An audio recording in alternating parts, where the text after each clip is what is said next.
ये क्यूट से दिखने वाले क्रीचर्स हैं जायंट पांडा। ये सिर्फ और सिर्फ चाइना में मिलते हैं। चाइना दूसरे देशों को इन पांडास को लोन पर देता है।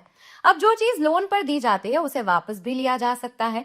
तो हाल ही में जापान ने लोन पर लिए गए 2 पांडास को लौटा दिया है। आप ये जो दृश्य देख रहे हैं इसमें हजारों की संख्या में जापानीज इन पांडास को भावभीनी विदाई देने आए हैं। एंड इसी के साथ ही अब जापान में कोई भी पांडा अवेलेबल नहीं है। कहने का मतलब है कि पिछले 50 सालों में पहली बार ऐसा हो रहा है कि जापान के पास कोई भी पांडा नहीं है। आज की इस वीडियो में हम बात करेंगे चाइना की पांडा डिप्लोमेसी के बारे में। हम बात करेंगे कि क्या इंडिया को कभी डिप्लोमेटिक गिफ्ट के तौर पर पांडास दिए गए हैं। एंड इसी के साथ ही हम पांडास को ओवरऑल कंजर्वेशन एफर्ट भी बात करेंगे। हम इस इंफॉर्मेशन को क्यों डिस्कस कर रहे हैं वो भी आपको इसमें समझ में आएगा। But before all of that, hello everyone, मेरा नाम मोनिका है एंड अनअकैडमी मंजिल पर आपका स्वागत है। इसमें हम पांडा डिप्लोमेसी का डिस्कशन करते हैं। एंड सबसे पहले हम बात करते हैं उस न्यूज की जिसकी वजह से हम इस इंफॉर्मेशन तक पहुंचे हैं। तो जापान ने लोन्स पर पांडास को लिया था। ये 2 पांडास जिन्हें वापस दिया गया है वो है जाओ जाओ एंड लीली। आप देख पा रहे हैं कि इनके नाम में कुछ सिमिलैरिटीज हैं। आपको एक ही नाम 2 बार दिख रहा है। जाओ जाओ इसका नाम है एक पांडे का एंड लीली दूसरे पांडा का नाम है। चाइनीज कल्चर में जो भी चीज क्यूट लगती है उसको इसी तरीके से बोला जाता है, उसी नाम को दोहरा दिया जाता है। जैसे हमारे यहाँ पर हमें जो क्यूट तरीके से किसी को बुलाना रहता है तो हम उसका नाम बदल देते हैं। जैसे जितेंद्र का हम जीतू कर देते हैं, हम यू का इस्तेमाल कर देते हैं। वैसे ही चाइना के कल्चर में आप देखेंगे तो एक ही नाम को 2 बार बोला जाता है। And can you blame Chinese for this? ये पांडास हैं भी बहुत क्यूट। तो चाइना क्या करता है? पांडा डिप्लोमेसी करता है। अब ये क्या होता है ये भी जान लेते हैं। तो इसके चलते जिन कंट्रीज के साथ चाइना के डिप्लोमेटिक संबंध अच्छे होते हैं उन्हें चाइना पांडास लोन पर दे देता है। पहले चाइना पांडास को गिफ्ट पर दिया करता था, पर 1980s ऑनवर्ड चाइना ने पांडास को गिफ्ट पर देना बंद कर दिया। एंड अब चाइना सिर्फ और सिर्फ लोन पर ही पांडास को देता है। अब जो भी चीज आपको लोन पर मिलती है आपको उसकी कीमत अदा करनी पड़ती है। तो फॉर एग्जाम्पल चाइना ने अगर यूएसए को लोन पर पांडा दिया है तो चाइना उसके बदले में कुछ पैसे यूएसए से लेता है। जैसे $1 मिलियन पर ईयर का कॉस्ट जो है वो कंट्री को पे करना पड़ सकता है। अब इस पांडा से अगर उन्हें बच्चे भी मिलते हैं तो कब का भी पैसा देना पड़ता है उस कंट्री को। चाइना ने बहुत सारी कंट्रीज को पांडास लोन के तौर पर दिए हैं। जब इनके डिप्लोमेटिक टाइज अच्छे नहीं रहते हैं तो चाइना इन पांडास को वापस भी बुला लेता है। फॉर एग्जाम्पल अभी रिसेंट में जापान से सारे पांडास विड्रॉ कर लिए गए। जो आखिरी के 2 पांडास थे वो भी विड्रॉ कर लिए गए। जापान और चाइना के बीच के जो डिप्लोमेटिक संबंध है वो अच्छे नहीं है, क्योंकि जापानीज प्राइम मिनिस्टर ने रिसेंटली एक ऐसा स्टेटमेंट दिया जिसके कारण चाइना ऑफेंड हो गया। वो स्टेटमेंट था कि अगर चाइना ताइवान के ऊपर कोई भी एक्शन करता है, कोई भी मिलिट्री एक्शन करता है, तो उसके बदले में जापान भी मिलिट्री एक्शन करने को तैयार है। अब इस तरह के जो स्टेटमेंट्स हैं उसके कारण डिप्लोमेटिक टाइज अच्छे नहीं है। 2017 में भी अगर हम यूएस का एग्जाम्पल लें तो जब यूएस के president Barack Obama Dalai Lama से मिलते हैं तब भी चाइना ने पांडा डिप्लोमेसी को इस्तेमाल किया था और अपने पांडास को वापस रिकॉल कर लिया था। तो दिस इज द केस जिसमें चाइना पांडा डिप्लोमेसी करता है। कहने का मतलब है कि पांडास का इस्तेमाल करता है कंट्रीज के साथ डिप्लोमेटिक टाइज स्टैब्लिश करने के लिए। एंड हमने जो अभी सीखा वो ये है कि पांडा सिर्फ और सिर्फ लोन पर दिए जाते हैं, गिफ्ट पर नहीं दिए जाते। पर हमेशा से ऐसा नहीं था।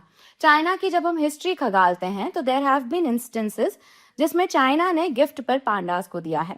1980s ऑनवर्ड्स चाइना लोन पर दे रहा है, बट उसके पहले चाइना गिफ्ट के तौर पर पांडास का इस्तेमाल करता था। फॉर एग्जाम्पल 1972 में यूएस प्रेसिडेंट रिचर्ड निक्सन जब बीजिंग गए थे तो वहां पर उन्हें 2 पांडास गिफ्ट किए गए थे। सो ये ऐसे कुछ एग्जाम्पल्स हैं। अब आपको ऐसा लग रहा होगा कि ये डिप्लोमेसी तो रीसेंट एफर्ट है, तो let me clear this out. China 7th या 10th सेंचुरी से ही पांडास को गिफ्ट करता आया है। चाइना की एक डायनेस्टी है तांग डायनेस्टी, जिसके रिकॉर्ड्स में हमें इस तरह की बातें पता चलती हैं कि देयर हैव बीन केसेस जिसमें चाइना ने गिफ्ट किया है पांडास को। अभी की हम बात माने तो 20th सेंचुरी से ही चाइना इस डिप्लोमेसी का इस्तेमाल करता आ रहा है। तो this has been the case. अब वो कंट्रीज जिन्हें पांडास दिए गए हैं उसका आंसर कर लेते हैं, और क्या इंडिया को कोई भी ग्रेट पांडा या जायंट पांडा मिला है कभी, तो उसका भी आंसर हम पता कर लेते हैं। तो आप यहाँ देख सकते हैं कि इंडिया ब्लू में नहीं है। वो सारी कंट्रीज जिन्हें पांडा रिसीव हुए हैं वो ब्लू में है। इंडिया को नहीं मिला है कभी भी जायंट पांडा गिफ्ट में। एंड कंट्रीज जिन्हें मिला है उसमें है USA, Mexico, Russia, UK, France, Spain, Australia, Indonesia. इन सारी कंट्रीज को चाइना ने पांडास गिफ्ट में किए हैं। जापान को भी मिला है, बट नाउ जापान के पास कोई भी पांडा नहीं है। अच्छा, पांडास की अगर मैं संख्या के बारे में आपको बताऊं तो सारे नंबर्स जो हैं वो चाइना के ही हैं। 1800 के आसपास पांडास वाइल्ड में आपको मिल जाएंगे, एंड 700 के आसपास पांडास जो है वो कैप्टिविटी में है। कैप्टिविटी मतलब जू में हो सकते हैं, सर्कस और भी दूसरी जगहों पर हो सकते हैं। तो ये जो नंबर है ये पांडास की संख्या का नंबर है। एंड इसमें आप ध्यान रखिएगा कि सारे पांडास चाइना के हैं। चाइना के लिए नेशनल ट्रेजर की तरह है या फिर उनके कल्चरल का एक इम्पॉर्टेंट सिंबल है। इंडिया जो है उन्हें कभी भी पांडा एज अ गिफ्ट नहीं मिला है। अब हम जायंट पांडास को लेकर कुछ फैक्ट्स जो आपके एग्जाम में पूछे जा सकते हैं उसका डिस्कशन कर लेते हैं। एक बहुत छोटा सा ट्रिविया आप यहाँ नोटिस कीजिएगा। एक ऑर्गेनाइजेशन है वर्ल्ड वाइल्ड लाइफ फंड, उसका जो लोगो है वो जायंट पांडा का लोगो है। तो आप ये भी ध्यान रखिएगा, ये जो ऑर्गेनाइजेशन है इसका स्थापना 1961 में हुई थी, और ये ऑर्गेनाइजेशन वाइल्ड लाइफ की कंजर्वेशन के लिए काम करती है। पांडा जो है वो पहले एंडेंजर्ड कैटेगरी में थे, अब ये वल्नरेबल कैटेगरी में है। मतलब कि इनके कंजर्वेशन को लेकर अच्छे एफर्ट्स हो चुके हैं, इस वजह से इनका स्टेटस एंडेंजर्ड से वल्नरेबल हो गया है। जायंट पांडा जो है सिर्फ चाइना में मिलते हैं। इनका IUCN स्टेटस जो है, कंजर्वेशन स्टेटस जो है वो वल्नरेबल है। ये वैसे तो कार्निवोरस कैटेगरी में माने जाते हैं क्योंकि ये कुछ जानवरों को भी खा लेते हैं, कुछ इंसेक्ट्स, एनिमल्स ये खा सकते हैं, बट मेजरली इनका डाइट 99% बैम्बू का ही होता है। बैम्बू ही खाते रहते हैं, ये इनका मेजर डाइट है। आप ये भी समझ लीजिएगा कि जायंट पांडा जो है वो बैम्बू फॉरेस्ट में रिसाइड करते हैं क्योंकि इनका स्टेपल जो है, खाना जो है वो बैम्बू ही है। हायर एल्टीट्यूड पर ये पाए जाते हैं। ये अम्ब्रेला स्पीशीज हैं। कहने का मतलब है कि इनका पाया जाना एक हेल्दी इकोसिस्टम की निशानी होता है कि यहाँ पर पर्यावरण अच्छा है और इनके कंजर्वेशन एफर्ट से एक पूरा इकोसिस्टम आप कंजर्व कर सकते हैं। तो ये कुछ इन्फॉर्मेशन है जायंट पांडा से एसोसिएटेड। आप अपनी एग्जाम में इनको लेकर सवाल एक्सपेक्ट कर सकते हैं because UPSC can ask you anything.